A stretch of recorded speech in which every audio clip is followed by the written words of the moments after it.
ready, hold tight. Hold on to your hats, boys. Libos. Hello, good evening, and welcome to another episode of the Wednesday Week. Just what the flipping Nora are you all lot doing? I'm still in there. I'm still right behind him. It was just a very well thought out tactical plan by Danny. I want to go! I can literally feel the steam coming out your ears. So it's like a fun little post-game snack. The Wednesday Week! Good evening and welcome to another episode of the Wednesday Week. Tonight I am not Dan Fudge. It is me, Ash. I'm in the hosting chair. And tonight, yes, we've convinced Holly to come back. I'm joined by Holly, Stevie and Simon. Holly, you all right? Hello. You didn't even know I'd gone, did you? No, didn't even know. Top quality content while I've been gone, that's why. Award-winning. Before we get stuck in, please, if you like, subscribe on videos and helps all the algorithms, as I keep saying when I host, because I don't understand it all. But please do that.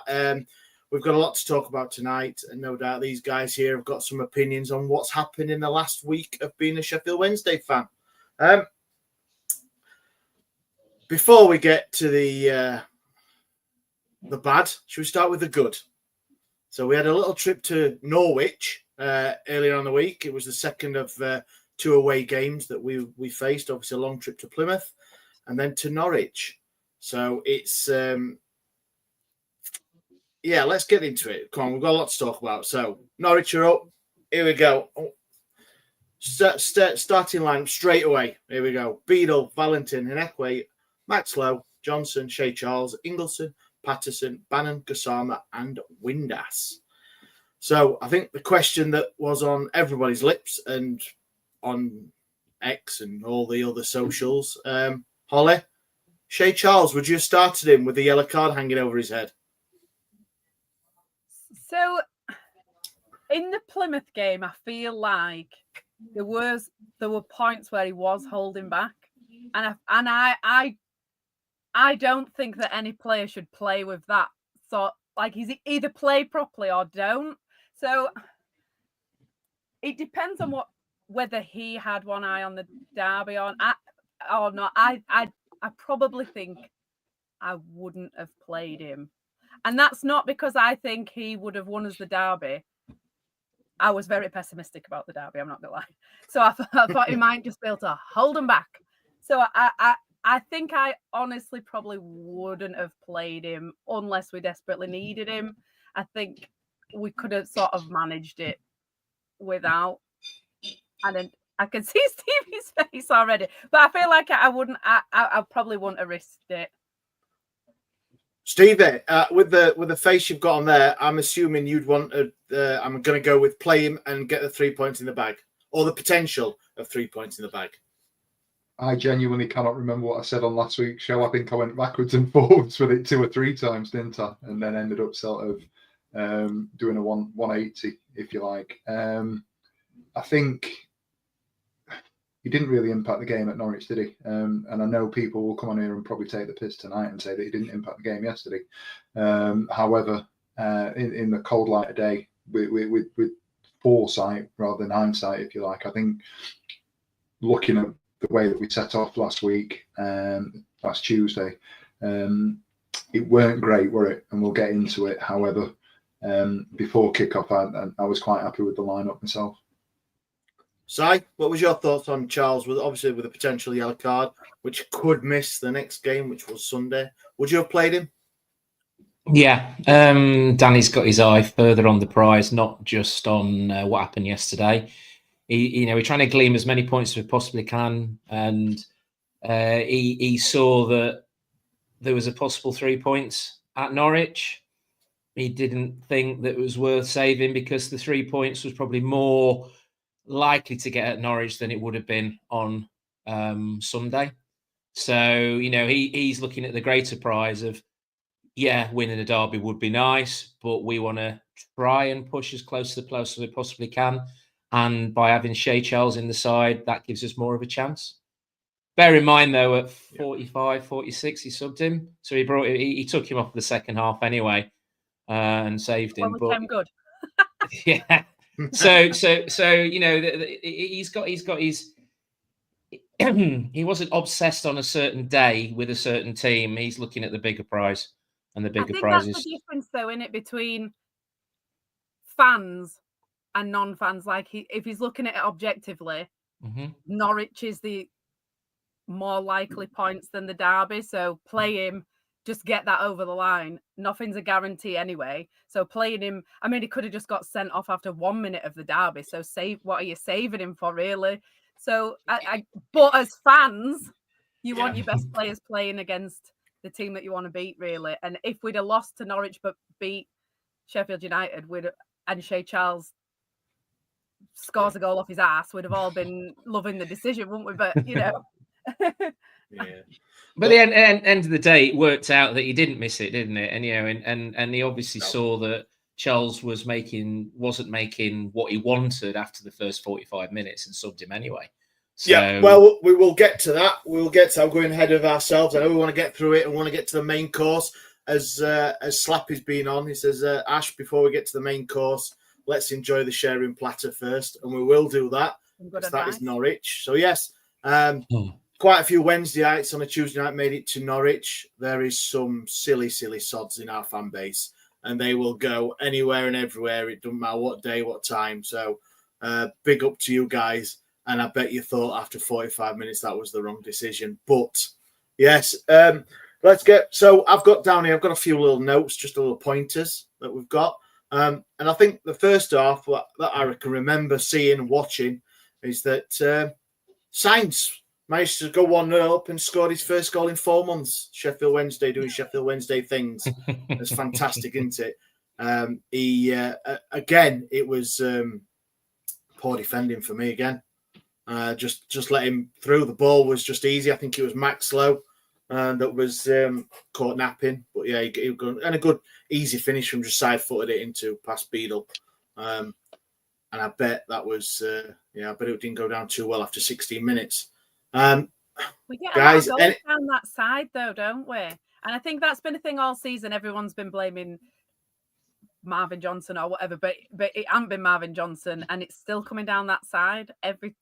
Every team identifies that as our weak spot, and it's true every week. It's that side. So I don't know whether that's the midfield not helping out as much on that side as they are on the other side, or what it is that's making it our weak point, because we've changed players on that side and it still comes down that way. Yeah, well, and 20 minutes later, I know we're going through it. Anyone want to offer anything else up? Because for me, the first half was just the 2 goals. We didn't offer anything in the first half. I've got a controversial take on all 3 goals that we've conceded last week, and I'll go with it. And I'm ready. I'm going to put my hard hat on. I would hold in some way, shape, or form accountable for all 3 goals Paul Valentin. I think he was at fault for the first goal at Norwich the other night. The Sainz just drifts off him and he doesn't look at him once. He doesn't look at him one moment. I think there's an argument that Beadle could potentially do better. It wasn't in the bottom corner, but Sainz has just drifted, and Valentin had no idea where he was. He's run off him, and he's coming from that side, and then just bent it into the bottom corner. The second goal, everybody just switched off. It was a poor goal to concede, and you couldn't hold anybody culpable.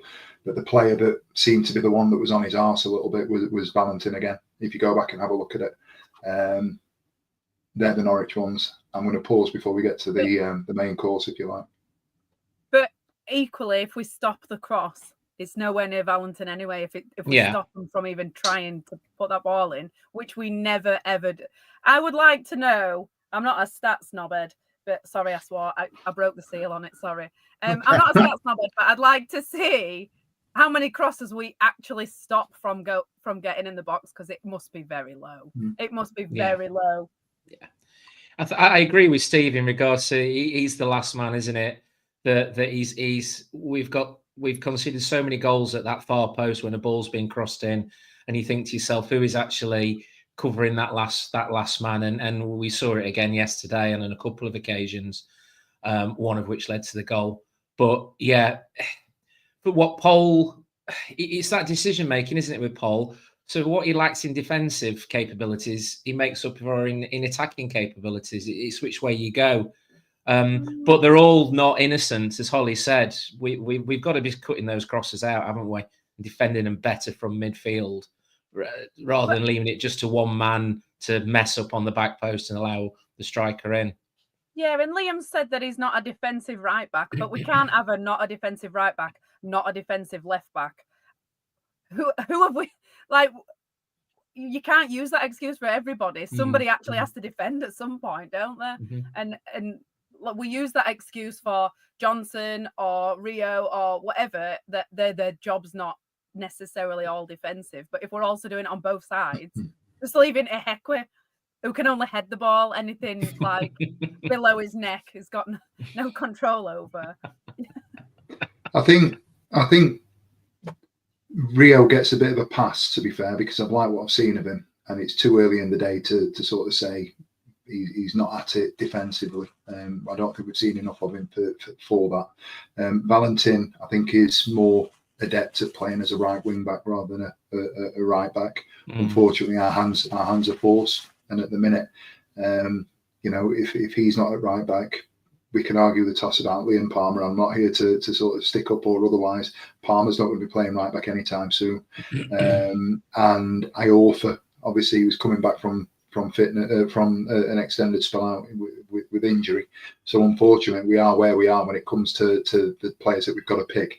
The reality is, 3-4 months ago, Max Lowe was never going to be playing, to our knowledge, as far as I'm aware. Max Lowe wasn't going to be playing left of a centre-back pairing. Ehekwe probably wasn't going to be first choice, but we are where we are with what we've got. So we have to play those players. But if we have to play those players, we know that we've got a manager at the moment who is getting a hell of a lot out of our limited resource, and you just want those players to do better. It's not necessarily a skill and ability thing, it's an awareness thing, isn't it? And I just think Valentin needs to be a little bit more aware. However, it came good second half, didn't it? Yeah, so yeah, of course. We all saw it, those who watched, those that went. The first 45 minutes came and went with not much fanfare for us Sheffield Wednesday fans as going in 2-0. Made some changes at half-time. Danny did. It was, let's have a look. Smith came on for Charles, and Shalabar, we'll talk about him a little bit later in a minute, for Svante. So, I mean, a bit more, obviously 2-0 down, got a bit more attack in there with Smith for Charles, but then obviously having Shalabar in the middle. And then it was like a different, I don't know what he said to him at half-time. I can't imagine what Danny's like at a half-time team talk, but something happened. Or the players just looked at themselves and shook them, give themselves a good shake and went, look, we've been away from his families all week. We've been to Plymouth, we've come to Norwich, and we've put on this shite performance. But like I say, made the changes, and I think we had one shot. I've got it here. Gassama tried to kill one in the far corner. He looked a bit lively, Gassama, didn't he, again? And then we scored. And brace yourselves, we've scored from a corner. Simon, scoring from a corner, unheard of. Doesn't happen very often, does it?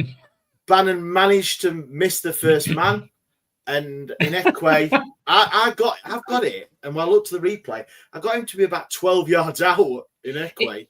It was odd because I think Paul thought he'd taken a touch as well, because he sort of put his arm up as if he'd scored. But yeah, it was actually a header on target from Ehekwe, which we haven't seen recently. And he's good with his head, and it's actually headed it towards goal rather than from either side or over the top, which he does seem to do on a corner. But yeah, it was great. I think he went from 5 at the back to 4 at the back as well, did he not? He sort of changed it up in midfield, because obviously if you give that Signs too much room in midfield, he'll just run the show, won't he? And when we played them at Hillsborough, we sort of marked him out of the game, and I think we neglected to do that in the first half. So by putting Shalabar in, it's a little bit more bite in midfield. And a Bannon corner that results in a goal. I have to give a shout out to Molly from the women's supporters group, because every single week she says Ihekwe is going to score and he gets nowhere near whatsoever.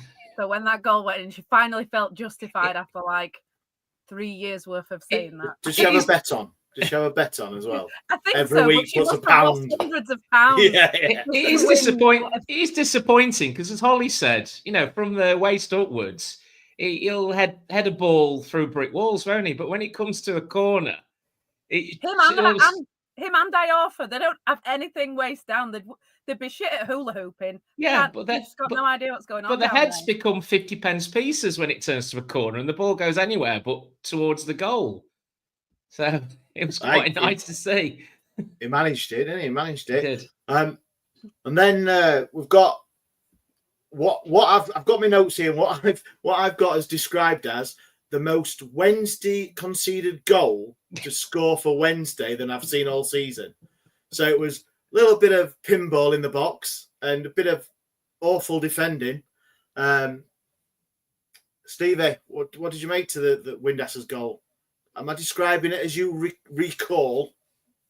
In the moment, you didn't realise how chaotic it was. Really, did you? It was just manic, mental, and we almost made a silk purse out of the sow's ear, really, didn't we? With what happened, I think we need to give a lot of credit to Gassama, who didn't give up the Smith slice shot. Smudges hit one anti. I think I counted there were 4 attempts at goal in that phase. Smudges was the second, I think it was. He's gone to hit it. It's gone up in the air. Gassama's nodded it back across, and then we've gone from there. And then Windass coming in and just stabbing through. It's the kind of, I think I wrote down when I was looking at the game again. It's the kind of goal that you'd be absolutely raging. Almost akin, although it wasn't exactly the same as the QPR one in injury time, wasn't it? Just a load of chaos. But fortunately, on this occasion, it came for us. And I think once that goal went in, there was only ever going to be one winner, and we were going to win the game from that point. Did you feel that as well, Holly? Obviously, we equalised 2-0, and that was on, let me get it here, 72 minutes. So you still got 18 plus left. I'm not going to lie. After the Norwich goals, I went for a little bit of a toaster bath because I just thought how many times I've seen us just go to bits. And then I come full circle because I have witnessed with my own eyes Norwich having the resolve of a wet leaf. So I feel like there was a vibe about it that they could feel as well. They knew that it were in our favour. So I think everybody in that stadium knew that it weren't going to end a draw and it weren't going to be in Norwich's favour. So yeah. Yeah. Sorry, Simon, go on. It's a really tight little stadium, isn't it? It's very close to you, very close to the pitch. And Norwich have got, 25,000 sell out pretty much every game. And I think they've had a really bad set of results where they have thrown leads away. So, and they've done it at Hillsborough as well. We do have a bit of a hoodoo on them. So when you go 2-2 up and the Wednesday fans are going mental, and you seen some of the videos from their end as well, the fans were on them straight away. So I can imagine there was quite a lot of tension in the air, and it was just going to come. Yeah. I think they're a bit like us in that they're not quite sure if they're good or if they're shit. And then when the shit, their fans sort of know what's happening. So equally, if we'd have been 2-0 up, 2-0's not enough for our fans to start celebrating because we sort of know we're always at risk. And I think they sort of had that same feeling. They're also at that crossroads in regards to this is their last year of parachute payments. So this is the last year where they have a large influx of money from the Premier League. So like ages ago since they were good, doesn't it? It does, yeah. But they so in a way it's shit or bust because next season they're going to have to cut a huge drop in wages because we won't be having that money, and because of where they are on a small ground, they're not going to have they don't have a huge income from ticket sales. So I think I saw a stat that we've got the most points from behind at something like 22, I think it is now, and I think Norwich have dropped the most points from being in front at something like 24 points. So they've gone way opposite Sheffield Wednesday, so I think it was something like that. But yeah, so they dropped 2 points because obviously Windass had equalised, and then Stevie, your guy Valentin put a long ball over to Windass, who added to his goal with an assist for Gassama on the back post, 4 yards out. He weren't going to miss that, was he? Which professional footballer had missed from 4 yards out, eh? I have zero quarrel or sort of issue with Valentin playing that ball forwards. And I want to be clear, I'm not getting after Paul Valentin. No, it was just an observation in terms of where we are. Yeah. I thought the ball over the top was great. I think Windass, it was effortless. What he did was effortless. He's just created himself a little yard, and that ball that he's put in has taken out. Whether you can argue about the quality of their defending, but it's taken out the goalkeeper and 2 defenders, and it was the easiest of finishes for Gassama. I'd love to see if such a thing existed, some sort of metric or stat as to the margin of error that he'd have for the ball that he played in without it being able to be picked up by the keeper or intercepted by those 2 defenders. But it couldn't have been more than half a yard. And he's played that ball sort of 30 yards across the pitch for Gassama to hit it on the back stick. I thought the goal was outstanding. I thought, as simple as it was absolutely outstanding.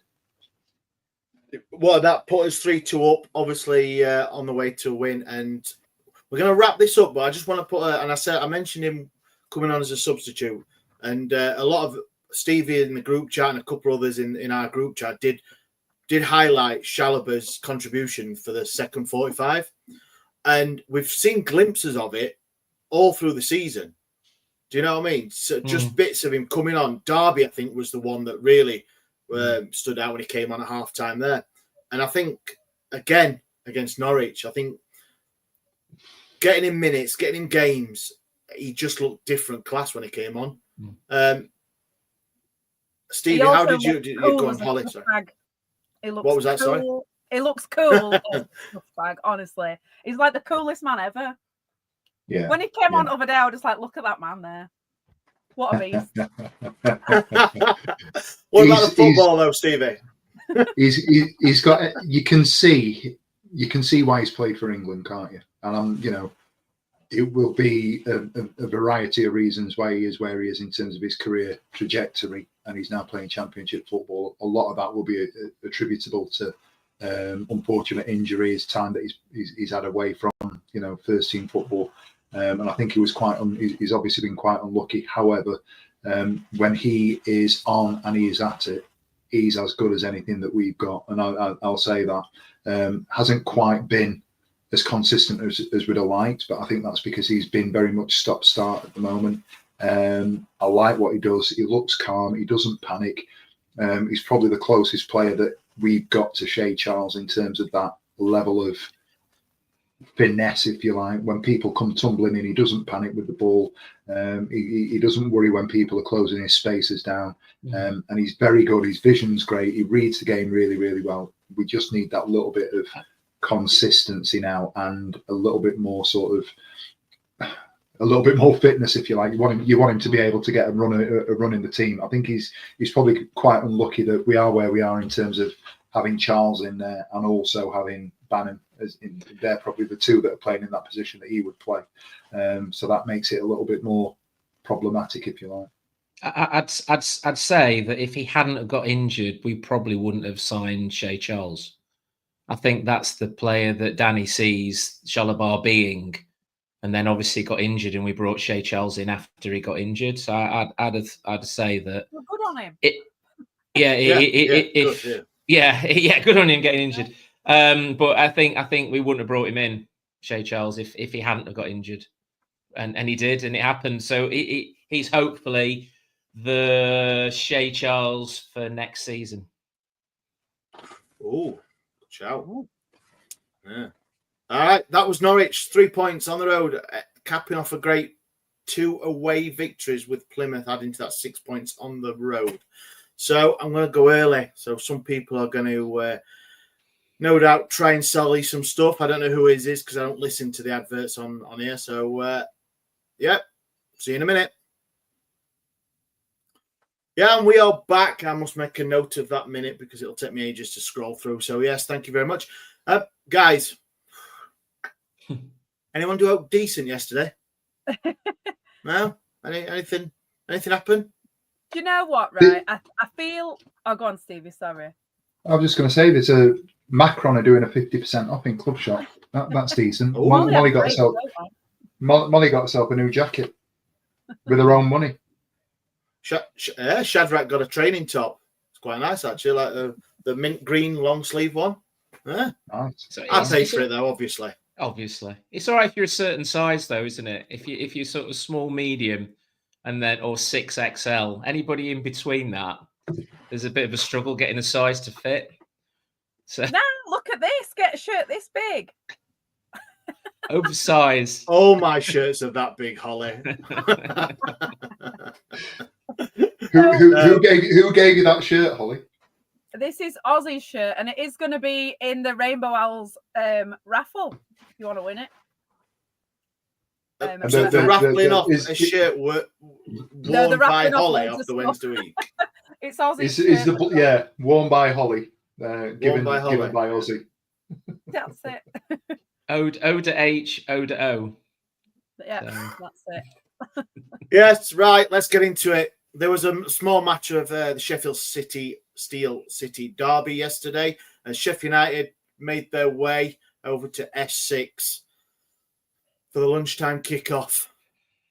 So the worst build-up that we could possibly have to this game is those two games before it. I feel like if we'd drawn Norwich or just had some normal games where we didn't have a roaring turnaround where we came from 2-0 down, or we didn't absolutely thump somebody, I feel like we might have been a bit better. I hate derbies. I always think the worst. I really thought that they were going to batter us by 1 million goals. But then those two games give me that little seed of hope.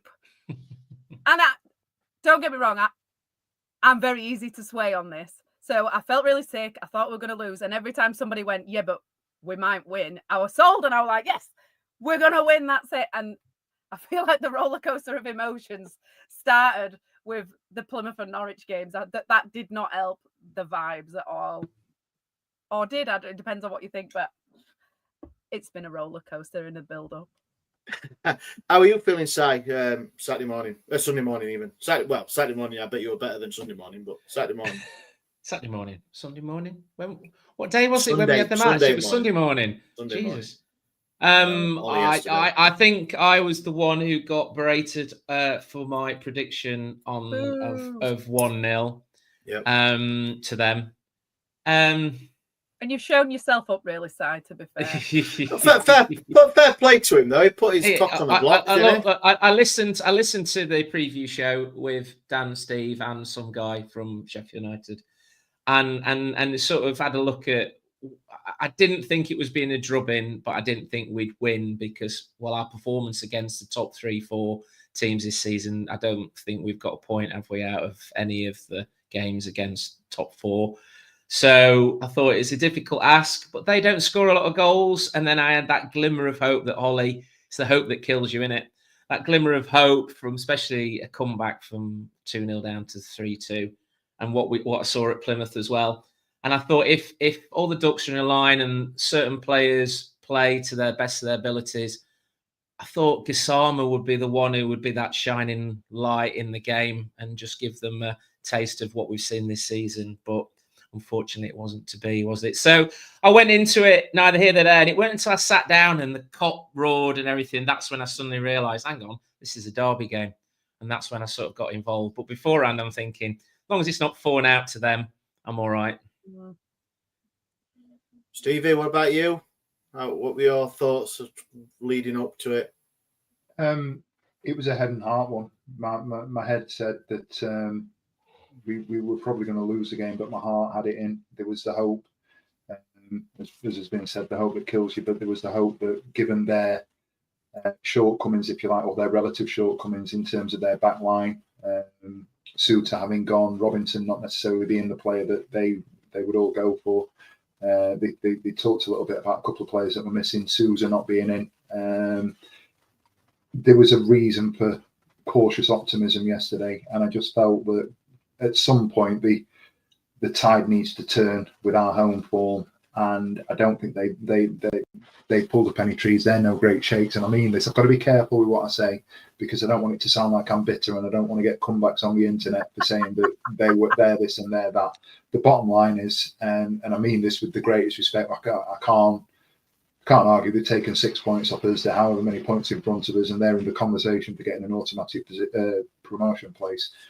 They're not the best team in that top three. They're not, and they're not the They're not the second best team in that top three. You look at the way that Burnley play football. Right. You look at the way that Leeds play football. I'll say it now, and the comeback will be, but we have, and blah blah blah. Without that goalkeeper, who I'm ready to have a total come down and sort of say, he is the difference. They are a team that is not reliant, and I wouldn't be sort of saying that. They're a team that are in a position that they're in because they have, let's call it, they have probably got the best goalkeeper in the league. Great, get him sour. No sour grapes. It's just it's my observation. So you've absolutely nailed it. Nailed it, Steve. Absolutely nailed it. I just feel that going into the game there was a chance, and the way that the game played out has proven that chance was always there. At the end of the day, goalkeeper at one end, and the bottom line is, unfortunately, yesterday Smith didn't have his shooting boots on or his head.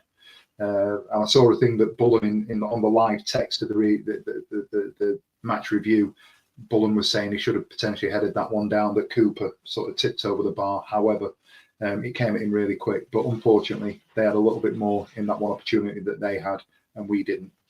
I don't know. I feel like it probably weren't our best game, but I also don't think it was their best game. So I don't know if we can judge what they're actually like over the course of the season. But that's because it's a derby, isn't it, Hol? It's a derby, and you're never going to get outstanding performances in a derby. You're not. It was the same at their place. You're not going to see teams that play against each other because it was blood and thunder.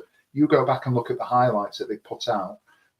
It literally was, for that first half, although we were in the ascendancy, it was end to end. It was blood and thunder. It was tackles flying in. It was crowds roaring. It was long balls being thrown into the box from Robinson, from Patterson.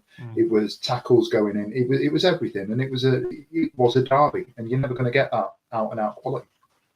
No, but United fans for a while have been saying about their performances haven't been great, but they've been grinding out 1-0s, 2-1s. They never win by a huge amount of goals. They've got some players in there who've got an amount of quality, and they agree entirely about their goalkeeper. And we saw that when he was at Plymouth, didn't we? Now, they said he was their shining light when he was at Plymouth. And I think that header from Smith, any other keeper, that's back of the net. And he made a great save. Well, you might disagree. I don't. I think any other keeper, it's back of the net. And he was their difference. He was their difference. He commanded the area. He very rarely palms it out. He grabs hold of the ball. And then in front of him, there was a couple of decent defenders in front of him, and they defended resolutely. We huffed and puffed, and that's how the game went. And you're right, Steve. It's a derby, so that is a natural equaliser sometimes. But they always had that quality where it came to the point where you just need to give them one chance. And I suppose we'll talk about the goal in a bit. Do you know what? I think the main difference to me was, other than the keeper, when we won possession back in our third, like in our defensive third, we kicked it at random, whereas they played it. Not necessarily played a pass along the ground, but it went to their players. Whereas the number of times we won possession back only to just lose it again, we didn't. I bet overall our pass completion is very low in that game. I looked it up specifically for Bannon, and his was very, very low. But across the board, I can only think of a couple of times where we won the ball around the box area and actually played a pass to somebody instead of just kicking it wildly, which their players then hoovered back up. Whereas their players didn't do that at all. There was a time in the second half in front of where I sit, where Johnson and Bannon passed it back and forth between each other and then played it out. And that's the only time that happened in the whole game. Every other time, somebody just thought, get it away. And fair enough. Sometimes you have to put your foot through it and get it out at all costs, but not every single time. And there were a lot of times where we didn't manage to get past the halfway line. I don't think it helped when Lowe went. I don't think it helped when Lowe went off either. Let's pin that. Let's start at the beginning. Sorry. Let's start at the beginning. No, you're all right. Let's start at the beginning. Starting lineup for Sheff Wednesday against Sheff United. So we've got Beadle, Iorfa, and Ekwe, Maxlow. What's up? I'm just sorry, mate. It's not you. I'm just thinking about Dan. His head's going to fall off when he listens to this. Why? What's up? Why? What's happened? Us going all the way forwards and talking about absolutely everything before we've even got to the lineup. Well, I thought we'd gone past Charles, it. We've got so much to say. Gassama, Windass, and Smith. Any complaints on that starting 11? I know we're getting light on players with injuries and stuff, but it's I don't think there's anyone for me there that should or shouldn't have started. What do you reckon? I honestly don't check the lineup at all. If unless we're like don't play keeper, like I honestly don't care. I'll support any old shit that turns up in a Wednesday top. I'm not gonna lie, especially in a derby game. Put anybody out there, they're a hero. I just don't check the lineup at all. I know we mentioned like about whether Charles should play in the Norwich game and stuff, and I suppose that were a bit of a bone of contention. But other than that, I don't really know what other lineup we could have put out. That's all we had really. Yeah, go on, Si. I think they sort of alluded, didn't they, earlier on that we were going to be a little bit nasty. So when I saw Pato in the starting lineup, I thought he's in there for his shithousery. He's in there for getting down the throats and sort of, you know, they're always a high tempo game, aren't they? And he's the sort of guy that you probably need in those sort of games. So I thought there was nothing in there that sort of made me surprised at what we're starting with. You know, it was a team that if we were going to have any shithousery, it would be that team would be the one you'd choose. We've got a comment from a Blades fan. Maury the Cop Blade. As a Blade, I thought compared both lineups, thought he was going for it, and we were not. We didn't go strong. I think he's put there. I think I agree with that with the starting lineup of Smith and Pato. It's the first time since we won at Rotherham last season that Smith and Pato have started a game together. How's that one? How's that for your stats wankers, eh? Danny's first win. I think it's the first time that them two have started together. I heard that today somewhere, and I may be proved wrong, but I heard it somewhere. I think they have both earned the place as well, to be fair. And ultimately, it as well as them both earning the place, other people have not earned a place. So I think isn't it funny, because at the start of the season, if you'd looked at this game at the start of the season, would you have said that Smith and Pato would have been in the starting lineup? I mean, I know we've been sort of thrown into it with injuries and stuff, but probably not so much up front or in midfield. And yet they're certainly making claims to be amongst the top 10 best players this season, or certainly ones you'd put on the starting lineup. What do you reckon, Stevie? Were you happy with the Pato Smith combination? No real complaints, if I'm honest. Yeah. But it's a difficult one, isn't it? Because the side effect repicks itself. Like we just discussed, what would we have rather have seen? Gassama's going to play. Windass is going to play. One of them two is going to play. Ban and Charles are going to play. You go through the back line. There's nobody else that could have come in. The only conversation to be had was whether or not you potentially put Ingleson in and left one of those players out, because I think the starting lineup was what it was. And I know there's been a couple of comments. I think Alex Middleton, if you don't mind, I'll just stick this one up, Ash. The lineups meant now, to be fair, it's all down to those who were bothered. Only 2 players wanted it more than them, Pato and Lowe. For me personally, I get that, and I'm not necessarily disagreeing, but you put that 11 players out on the pitch, you've got to think about how you're going to change the game and what you might impact.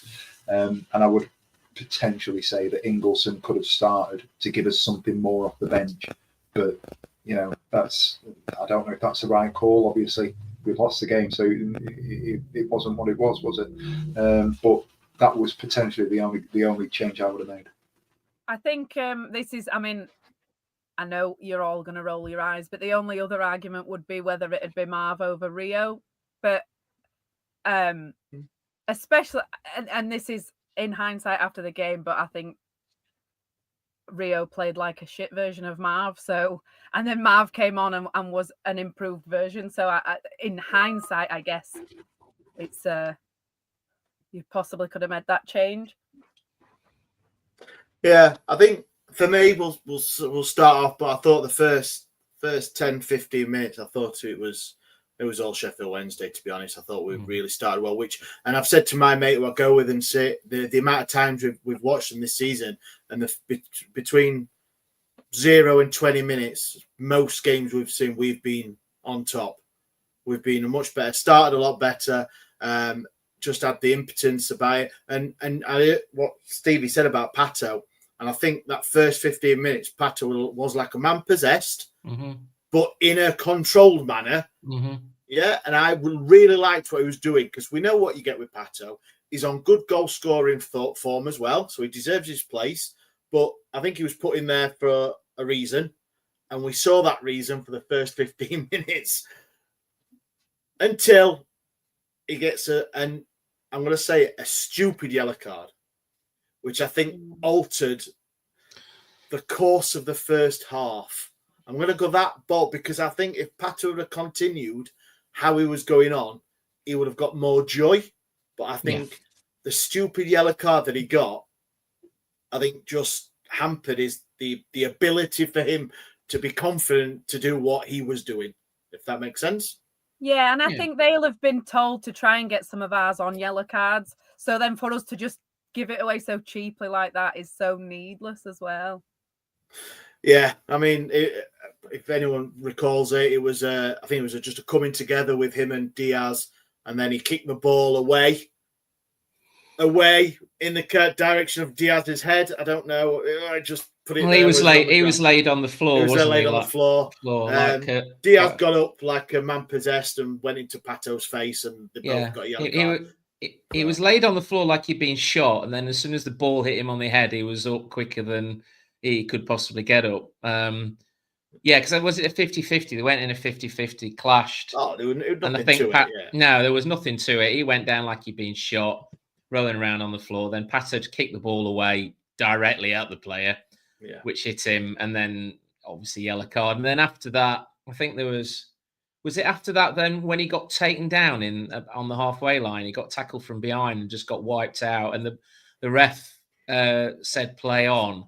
And it was a yellow card all day long, and the ref just had a word with him afterwards and didn't yellow card him. And I think at that point, Pato sort of changed, because it was like that, well, what am I going to get away with and what am I not going to get away with? Because the referee then went down this route of 1 minute it was a booking, then it wasn't a booking, and it just stunted his game then, because I don't think he knew what he was going to get away with. So in which case he was just like, I'll not try anything now, because I might get sent off. Can I just say, though, like, obviously, it's a really crap yellow card to get. It affected his game when he was our most effective player at that time, and may have affected the outcome of the game. But secretly, that is quite funny, isn't it? Yeah. What? Your player smacking the ball at another player's head on the floor? Who's not going to find that funny?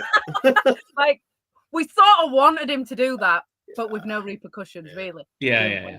Like, and then when they all turned up and started shoving him, and I just thought, you're shoving Pato and Smith and a tiny angry Scottish man. Like, what's your plan here? Because it's not going to work out for you, is it? And I just sort of, the crowd loved it. Really. That's what you should get in a derby, isn't it, Stevie? You should get that little bit about it, that little bit of. You're right. He kicked a ball at him. It hit him in head. you'd expect Diaz to get up and go towards it, and then every player come in, don't they? Yeah. And that gets the crowd going. That gets the blue half, 3.5 sides of the stadium up on the feet, doesn't it? Yeah, it's blood and thunder. I'm not saying that that's what you'd expect, somebody getting the ball kicked in the head, but you know you're going to get those flash points within the game, aren't you, going through?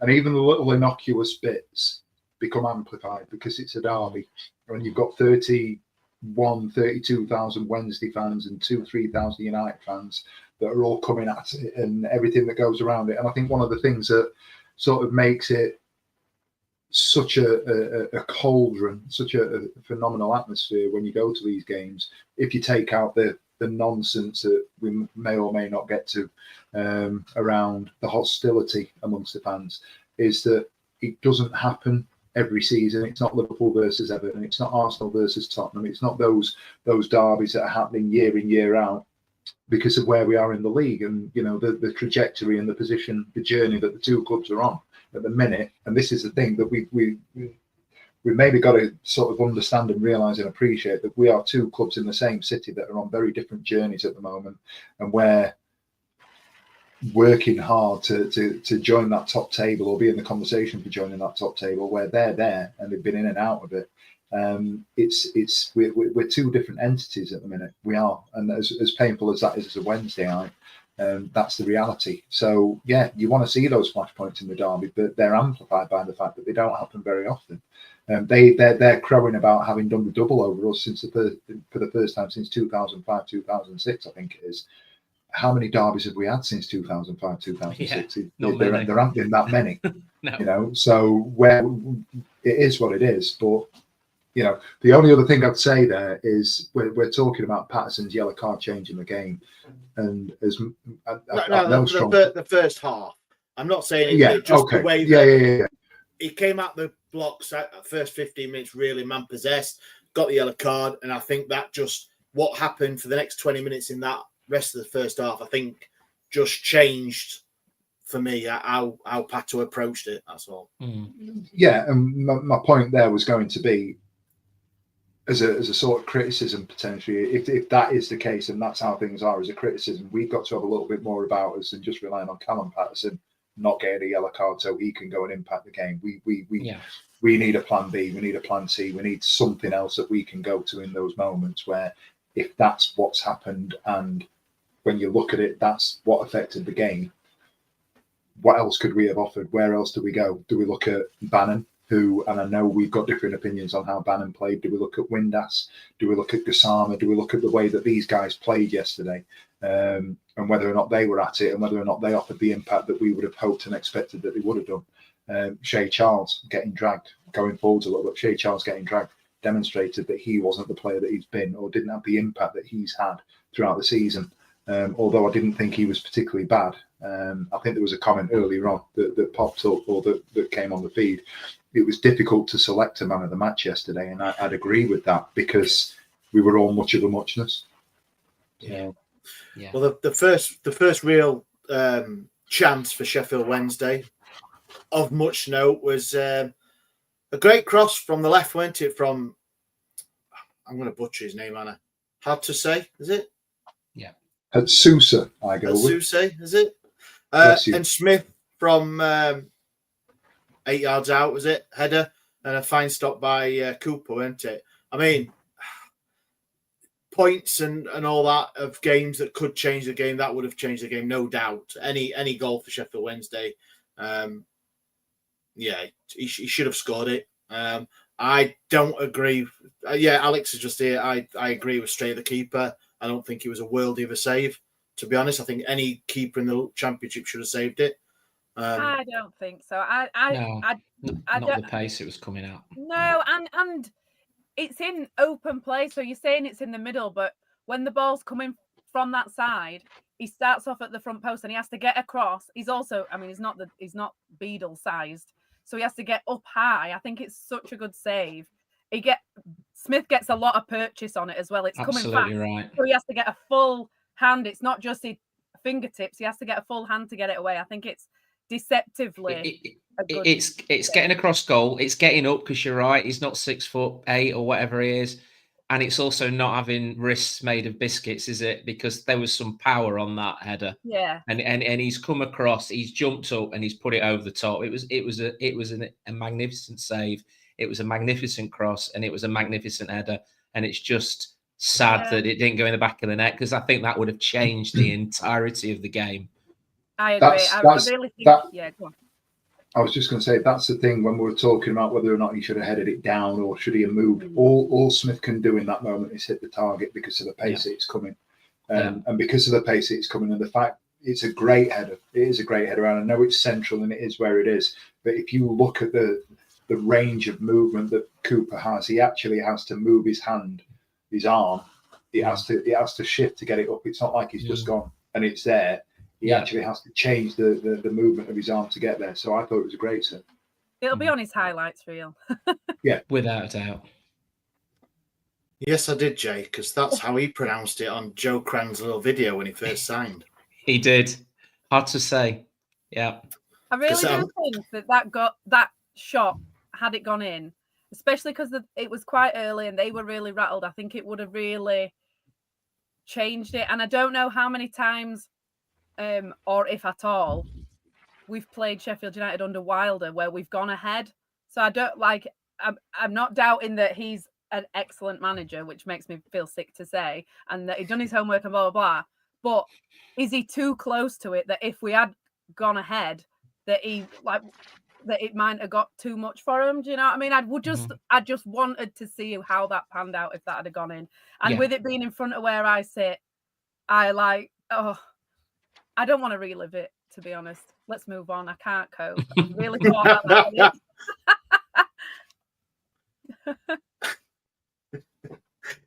I mean, how did you? I'm going to put this in a little bit of talking because I was aggrieved with it. But how did you find the ref handled the game overall? That's a sigh that I think we're going to agree on this one, Simon. I thought it was dog shit. The problem you've got is, if we go back to the Patterson kicking the ball against the player, you're in a derby game is a game, whether it be us or Liverpool, Everton, Celtic, Rangers, where stuff happens in a game that you cannot explain because the tension is so high. And kicking that ball away, and then all the players kicking that ball, hitting the play, all the players piling in. I think a strong referee would have pulled them aside and had a word and just gone, because it was fairly early on, wasn't it? And just gone, bloody stupid thing to do. Calm down, you all, and just get on with it. And instead, he dished the cards out. But then you're getting, again, I'll talk about Pato getting wiped out in the middle of the park. Fine. Yeah, play on by Hamer. Play on, advantage. It all fizzled out to nothing. Went up to Hamer, had a word with him. That was a blatant yellow card. Absolute blatant yellow. He was so inconsistent. But the trouble is, it's not the first time we've had an inconsistent referee this season, is it? It's become almost the point of that we actually expect a referee to be poor, and when we get a decent one, we go, oh, he's actually been a decent referee. And we needed a good, strong referee in that game, because there were a couple of times where players, the number of times that, we were talking about in the group chat earlier, and I know Dan took exception to it, the number of times that their players fell over, and certainly when they went 1-0 up, and it just struck me that he'd set from the start he wasn't strong enough, and he just allowed the similar sort of taxes we saw at Bramall Lane, which comes from playing in the Premier League. It's that you fall over, he blows the whistle. Simple as that. I do think part of it is that the refs for certain teams assume the intention behind what's happening. So they assume our players are shitter. So if there's a little bit of 50-50 tackle, they'll think that our player is the one that's initiated it. And if and something that might be on the cusp of being a yellow, they assume that our players, they're worse players, so it is a foul. And if it's a better player for a team like Sheffield United, then they assume that they actually executed a bit better than they did, instead of it just being objectively that's a yellow or it's not a yellow. I feel like we got some cards that they then didn't get for similar things. And there was a tackle, I think it was I don't know if it might have been in the first half, that was on the cusp of being an orange, like not even a yellow. And I don't even think he did anything. And you just think, like, if that was the other way around and our player did that, he would have definitely given that against us. And I'm not being one of those that got, refs never do anything for us. But that's how I saw it. I just think he assumed that their players were better.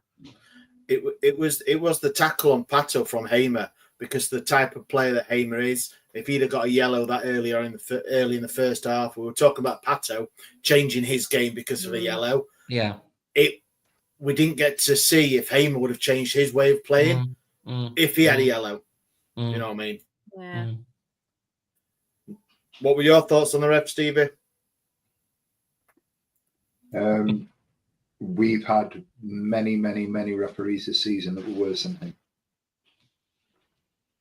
In my opinion, that's not saying a lot. There are a lot of part refs. If I look at the game as a whole, I'm more frustrated at the fact that Ingleson missed his chance second half, and I'm more frustrated at the fact that we conceded the goal that we conceded, and I'm more frustrated about other bits than I am the referee, if I'm honest with you. Was he great? No. Was he a 1 out of 10? No.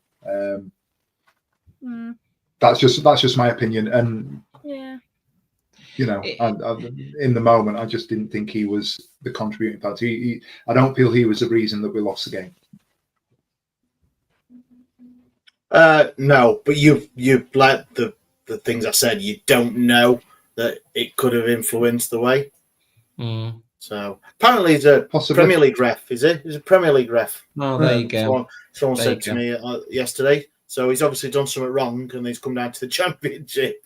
I love how they send them down to the Championship to punish them. You know, send them to the Championship, punish them. So I mean, we'll get to the half time because the boss is going to be killing us. We're not even at half time, and it's nearly an hour in here. So, Sheff United didn't really offer anything that first half, did they? There was 2 shots, weren't there, that grazed across the front, and they had players coming in at the back and just missed it completely and fluffed it completely, and that was it. That's only 2 sort of things I remember where the ball came across the front of our goal and 2 players coming in at the back post on those occasions missed them completely, and that was it. Do you know what I thought that they would capitalise on more? And I really do think that they did the homework and the sort of managed Charles and Gassama out of the game, but I felt really deflated when Max Lowe went off and we put Valentin there and we put Iorfa in the middle. And if anybody has done any homework at all, just get somebody to run at Ihekwe and Iorfa down the middle with the ball at the ground. And it's like, you know, like when they say animals can't see you if you don't move. It's like, I don't think they can see it down there. So you just run at them with the ball on the ground and they'll be like, what's going on? And I honestly think that they would have got a hatful of goals if they'd have just run at them 2 set. I mean, I don't think that they did bad. I'm not putting it all on that, but I really felt deflated at having them 2 in the middle, and that happened quite early on. Did it? I don't know what time it was that Lowe went off, but that happened quite early. It was about 38 minutes. 38 minutes it was, yeah. I just think we've just had another Sheff United fan in, Jamie, who put the ball in the Wednesday net. Thanks for 6 points. And it's all right, Jamie. Thanks for the 0.001p for reviewing that we'll get on YouTube. So cheers, mate. Thank you. Nice. We'll put it towards a season ticket. Thanks for joining with your very wise contribution, Jamie. Yeah. I didn't think Iorfa did. I've always been on not on the Iorfa train. I've not been like a bit thing, but knowing that he's got a bit of a rick in him. I actually thought he was okay yesterday. He had to be. Well, yeah, I know that. Yeah, but every time you step out on the pitch, you've got to be okay, haven't you? And he's not, is he? But Ash, is that like Stockholm syndrome? I mean, he's been there that long that you love him, because there was a back pass he played to Beadle that was like a scoopy waist height back pass, and he does that every time, and you just think, like, you are a professional footballer. What did you want him to do with that? As soon as it went to those two at the back, our ability to play the ball from the back and went out the window, didn't it? And that was when you suddenly went, oh. And I agree, Holly, and there were chance that was missed by United. Was the fact is that they still kept playing it either over the top or down the wings. If they'd actually run at us, it could have been 2-3, 4-0. But they still carried on. I mean, they played a lot of hoofball at times, of which Ihekwe just headed it back to them, not to one of our players, just basically back to one of their players. So, yeah, the tactical masterpiece that he keeps saying he is didn't really take advantage of it, did it? Put it this way, Ash. In the next few games, would you have that as a centre-back partnership? Would you be happy with that? I offer an Ihekwe. Yeah. Might have any choice. I'm gonna thanks, Steve. Thank you very much. Not gonna have you. Yeah. Right. Shall we get to the talking point of the game? I know Steve is looking at his watch there. His Mate, I can't. I'm not going to show it. I'm not going to show it. But the work chat's blowing up. So. Oh, well, it's got to be better than mine because my son, who's in the room just next door, just sent me a text message. Dad, I awful was awful. So he's obviously listening. But yeah, we can. I know this is our. It's not our job. We do this for free and all that sort of stuff. This is what we do on a Monday night. We do dissect the game, not to the tactical and statistical ability of some, but we do have a look at it. Who was shitter in the run up to the goal? Jesus. Because Stevie's face, because he hates it. He won't dig any player out, will he, Stevie? Costa, I'll ask you first. Who was? We've got to, because it was the 1 point talking point of the whole game, and I don't feel that Sheff United offered anything else apart from this. So I think there were a couple of points where they flashed the ball across goal, haven't they? In the first half, Brereton Diaz has had a couple of opportunities. Campbell's had a couple of shots here and there. So it's not fair to say they didn't offer anything. I don't think they offered a threat that got me clenching or twitching. But the moment that it's broken down that right-hand side, you kind of knew. I personally kind of felt it. And again, Ihekwe, I'd argue that if Lowe is still on the pitch, he holds up. Forgive me, I can't remember the United player that crossed the ball in. Was it Campbell? Campbell. Yeah, so Campbell just turns Ihekwe, and it was literally, effectively a drop shoulder, get to the byline and pull it back. And I think Lowe does better than Ihekwe, and I don't know if that's naturally because Lowe's a left-sided player and it's in that position that he'd be able to respond and react to it a little better. The ball goes across. Beadle palms it out. I'm undecided about Beadle, if I'm honest on that one, and I know that he's an easy target because he's the goalkeeper and he's the player that the ball hits and then it goes in. But again, the lad at the back, Valentin. I'm telling you, I'll say it. You go back and watch it. Valentin doesn't give him. He doesn't watch him. He doesn't look at him. He just drifts off Valentin, and it's an open goal. It's a free hit. For me personally, I don't think Valentin was in the right. It's just a shame we didn't deal with it in midfield beforehand to stop actually Campbell getting the ball and going down and doing the echo into it. If Bannon hadn't been Bannon and Windass and Charles were all complicit in losing that ball by basically messing around with it in that area and just getting it away. So I agree. I agree. But it's Paul Valentin didn't pick his man up at the end. So yes, you're completely correct. But all the dominoes fell over to result to that goal. And we were talking. It's funny because we were talking about goalkeepers yesterday, me and my mate, and we were saying, in the good old days, and obviously I'm a Wednesday dar and all that, this, that, and the other, is a keeper like Ray Clements wouldn't have even gone down to palm it out. He would have just gone up to that ball and hoofed it out with his foot. Why does the keeper have to go down and palm it? Why does he have to go down when, in fact, he sees the ball coming in, just kick it away? It just seems to be this situation of we go down and we palm out. And unfortunately, Beadle has, yes, he's saved us in many, many games, but also as well is And that was the difference, I thought, with Cooper in the second half when we were really at them in the last 10 minutes was he claimed the ball every time in his hands. And the one time where he did palm it out is, and we'll talk about it in a bit, was the shot from Johnson. And that was the only time he palmed it out. Every other time, bang, he's on that ball, coming out and commanding it. And in that time, so yes, you're correct, absolutely 100% correct. He left his man at the back, and how many goals has he scored now, Brewster? What is it? I saw earlier on, £2.6 million a goal so Do far. you know What what? he scored. The 4 or 5, I think. The frustrating thing is that they had a sequence of play either before or just after the goal that was brilliant, and it involved about 5 of their players, and our guys had no idea where the ball was at all. It went around all of them, and if that had been the goal, I'd have just said fair enough. Yeah, that were pretty good.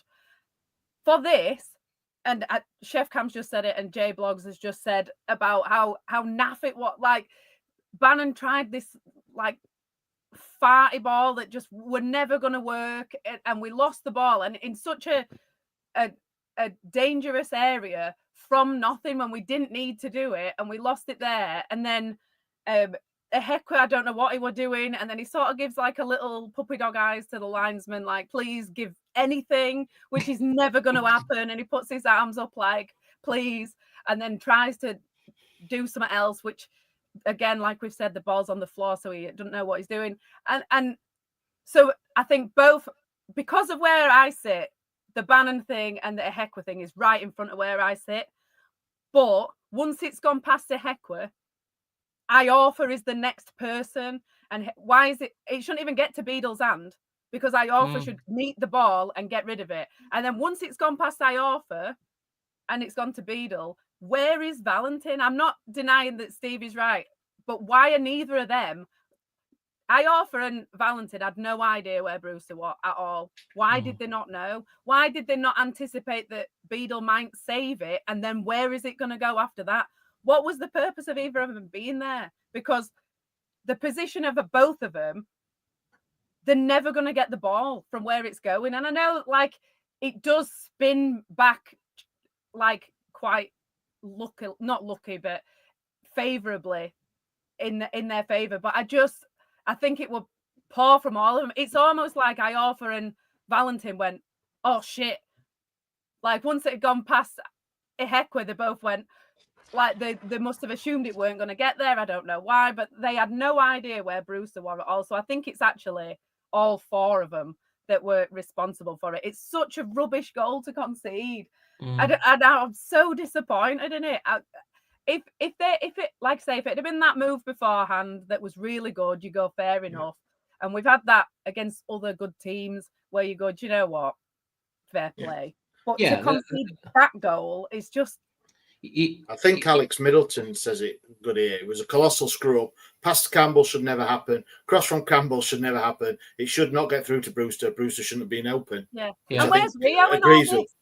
Agrees with all. It was off. It came off into subbed, wasn't it? At this point, so who's on that side? Johnson, was it? Oh no! Sorry, no. The goal was before. It was Rio Johnson. Yeah, but we're not even talking about him being involved. So where was he? Yeah. So he's so far out of position that he's not even involved in what we're on about. It was bad from everybody, and those lapses in concentration are ultimately why we're neither good nor shit. Yeah. So, Stevie's leant forward. He's going to say no. It was usually something. I was waiting for a tap his watch. What I will say is I do think that was one of Bannon's worst games, and I know Stevie disagrees. And I have got a little bit of a bee in my bonnet about derby games and Bannon, not just Sheffield United, but the Barnsley games as well from when we played them. I don't think he's been particularly good in them, but and his pass completion was poor. I think something like his medium passes were 60% completion rate, so that low. But then somebody did put up the stat that he has started 290 of the last 314 games. So it might be more of a fitness and a we've had 2 long drives, 2 tough games where they've had to properly grind it out, and it might be that rather than that it's a occasion thing. Only missing 24 starts in 300 and odd games is absolutely insane, to be fair. It is for his age as well. I'll give him credit for that. What do you mean? We're in his prime. I was in his mid-30s. I wouldn't know. That's quite a while ago. in that defence, and I agree with you, Holly, on that. But in not Bannon's defence, but in the game's defence, there was Windass that didn't really turn up either. Shay Charles, like we said, was hooked. But we can sit here and pick out probably 5 or 6 players, couldn't we? That were and what Stevie said earlier, and I think it was a comment that somebody made on the chat. We put out the man of the match poll, and yeah, you're scrapping around, are you? Looking at someone who put, I think people voted for Pato on there because of these first 15 minutes. Yeah. So it's Stephen, you used to play football at a half decent level, didn't you? How do you miss an open net from about 3 yards out? I know this context in that, but I was just about to say, you ask anybody that's ever played with me, they'll say Stevie would miss from 3 yards out quite easily. yeah, I've seen you from the side, mate. Yeah. Hey, never out of second gear in 5-a-side. I don't know. It's typical.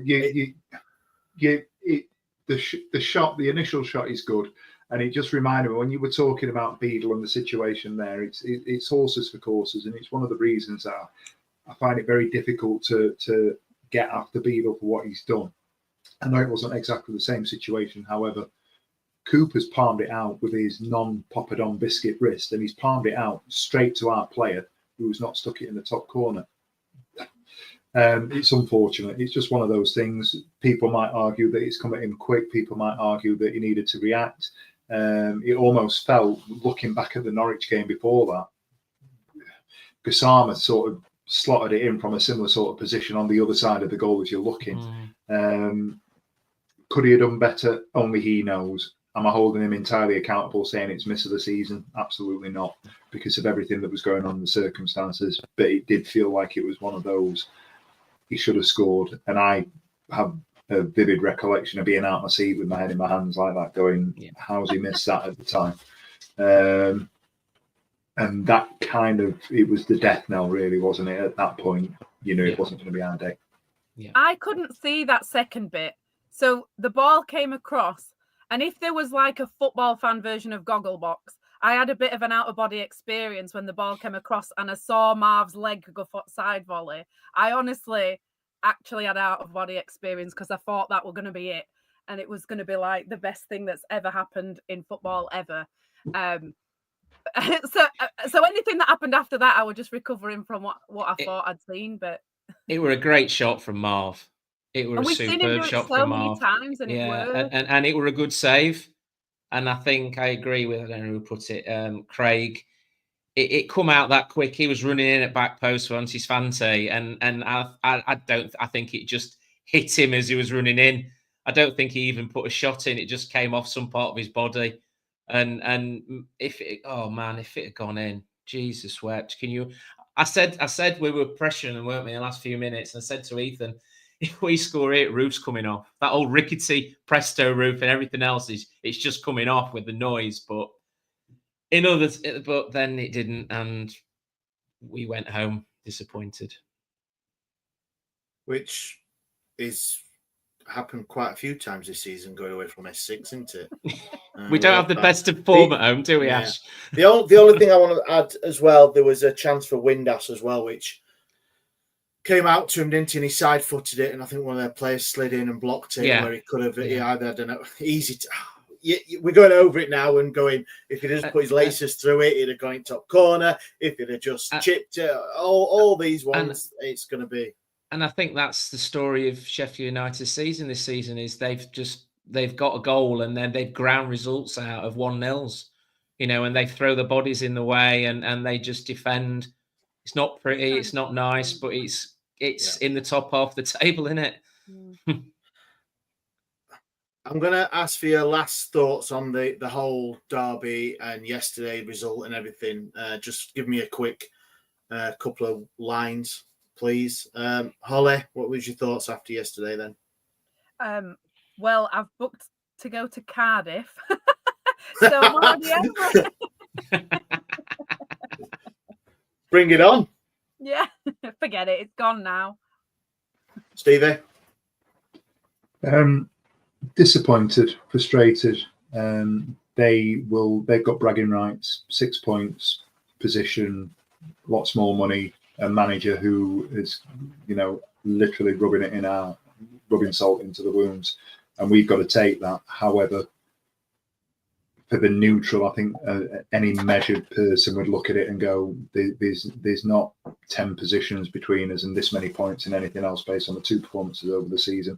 I thought we were not unlucky. I thought we were hard done to yesterday. They had their opportunity, we took it, and they've got all the bragging rights that come with it. And I hope we get to play them again soon with a respectable manager or a reasonable manager that can do a decent job with all our fully fit players, and we'll see where we are from there. We move on. Simon? I, like Holly, will be going to Cardiff a week on Saturday. And the season isn't over Sheffield Wednesday. We've got a number of games left. We're going to palm as many points as we possibly can. I think Danny Rawley is already looking at how many points we can get to the end of the season. We might sneak in the playoffs. We might not. But the higher up the league we finish, the more money we get from the league. And then we move on to next season. It's done, finished. Don't really care anymore. We ain't got any more of them top 4 to play, so it's in our hands, Age. It is in our hands now. We've got players coming back. I think Femwo played in the under-23s the other day, which is only good news. We've got 2 weeks off.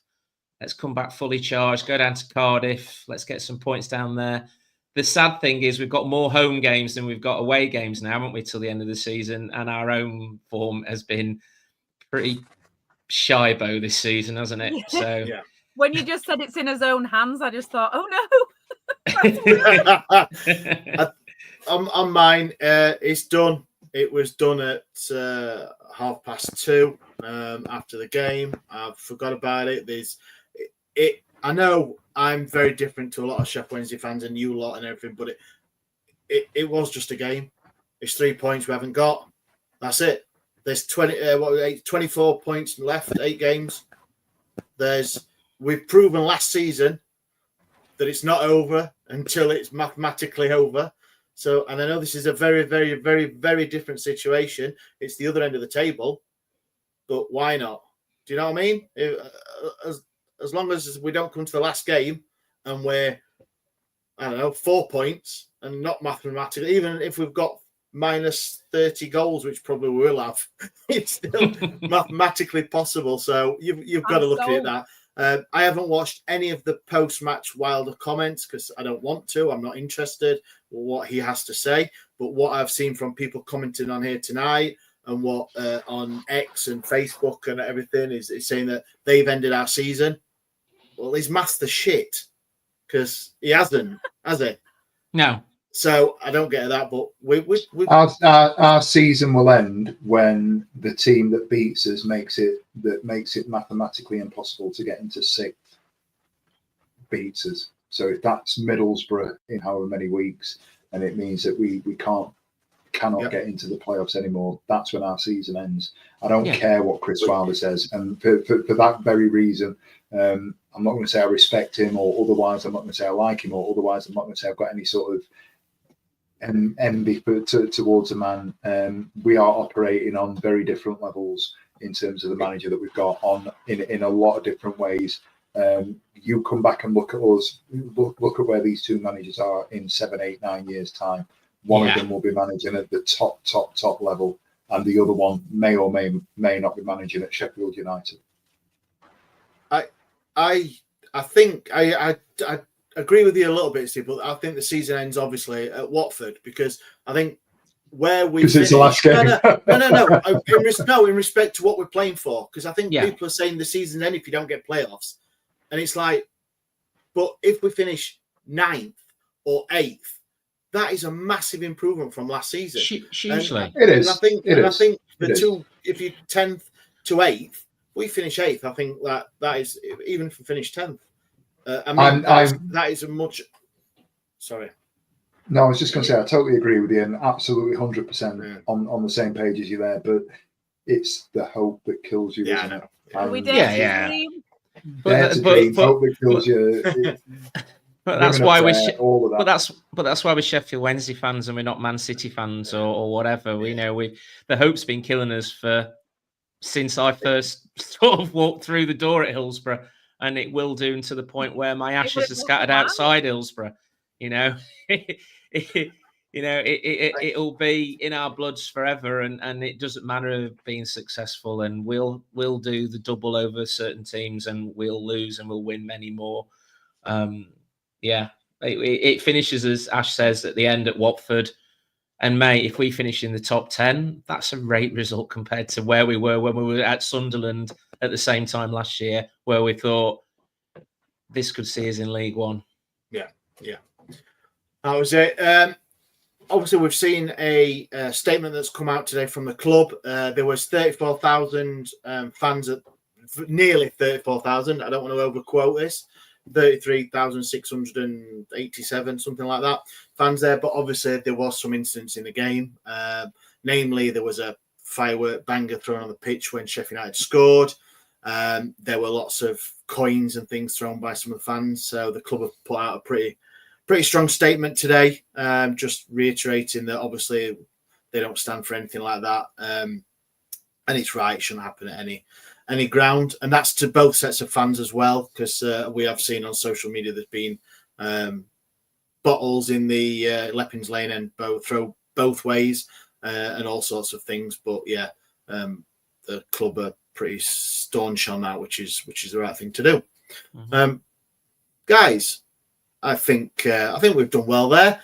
I think the boss is going to be happy with that because he doesn't have to sit here and upload it because that's mine tonight. So, has anybody got any other business, football or other related? No. Have you got one, Ash? Have you got one?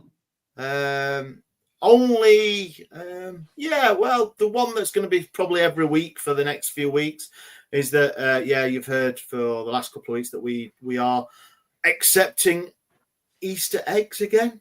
So we are doing our annual Easter egg drop. So we will be outside the Meg store on 5th of April, which is the Hull City game, and the 12th of April at Oxford United, that is, not City. So anyone in the ticket office listening to that, that's Oxford United. Okay.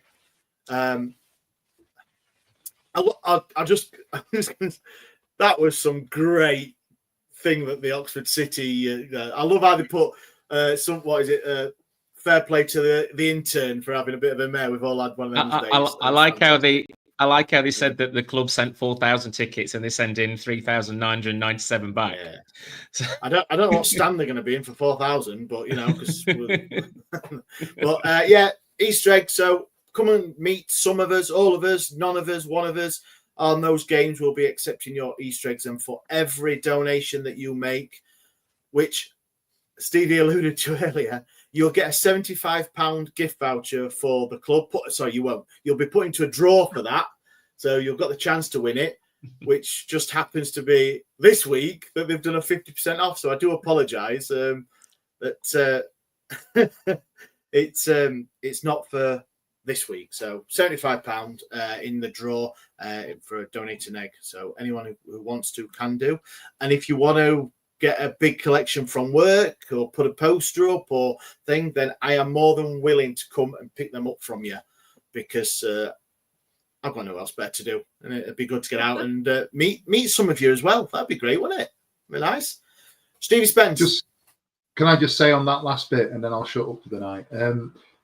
He does great work, and I talk about that all the time. However, if you follow us on socials, please like and subscribe, as we said at the start of the show. But if you follow us on socials, we will keep putting the graphics out.